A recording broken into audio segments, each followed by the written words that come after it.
میں نے سفر کا آغاز کہاں سے کیا تھا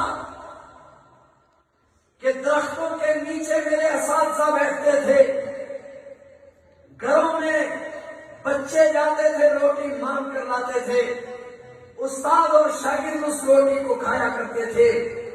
میں نے اس حالت میں اپنے سفر کا آغاز کیا تھا۔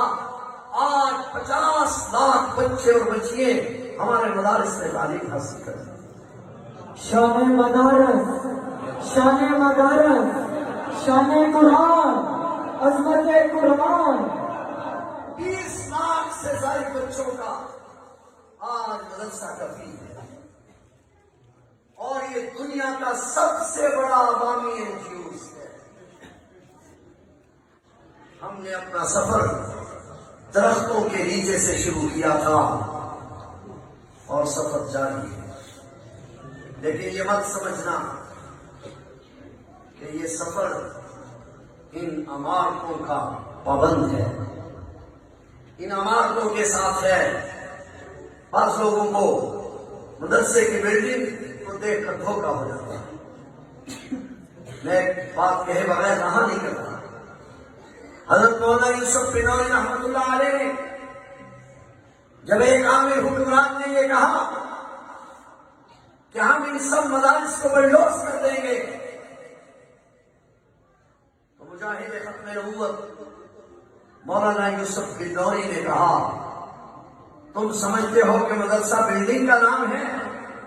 بلڈنگ کو ختم کر دیا جائے گا، مدرسہ ختم ہو جائے گا۔ قسم رب محمد کی، اگر تم نے سب مدارس کو ختم کر دیا، ہم درختوں کے نیچے بیٹھ کر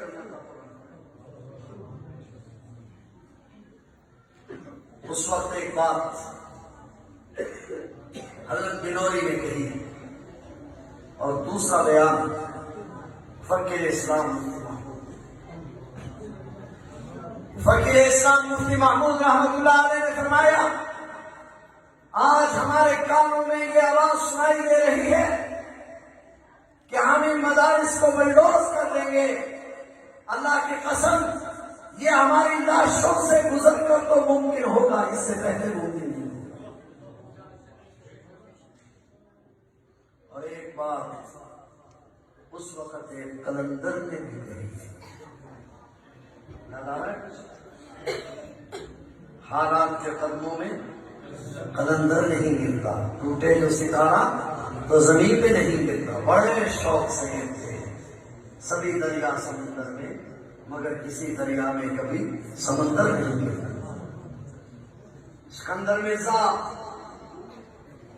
صدر پاکستان، اس نے کہا میں نے چاندی کی کشتی بنائی ہے، ملاؤں کو اس میں ڈال کر لے جاؤں گا اور کالے پانی میں ڈال کر آؤں گا۔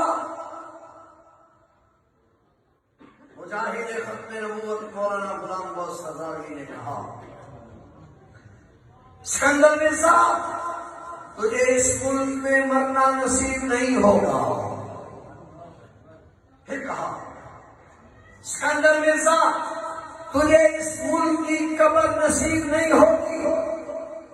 پھر کہا، سکندر مرزا تجھے دنیا کی کوئی زمین قبول نہیں کرے گی۔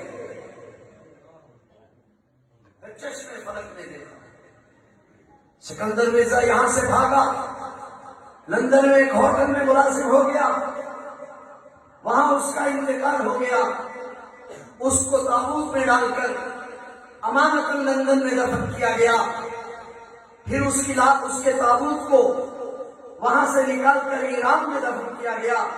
ایران میں جب انقلاب آیا، اس کے تابوت کو نکال کر جلا دیا گیا۔ دنیا کی کسی زمین نے اس کو قبول نہیں کیا۔ لہذا قرآن کریم بھی باقی رہے گا اور مدرسہ بھی ہے جی، ایسا بول رہے، مدرسہ بھی۔ قرآن کریم کو مٹانے والے مٹ گئے، مٹ جائیں گے۔ قرآن باقی تھا، باقی ہے، اور جن کا خیال ہے باقی رہے گا ذرا زور سے کہ باقی، قرآن باقی، قرآن باقی۔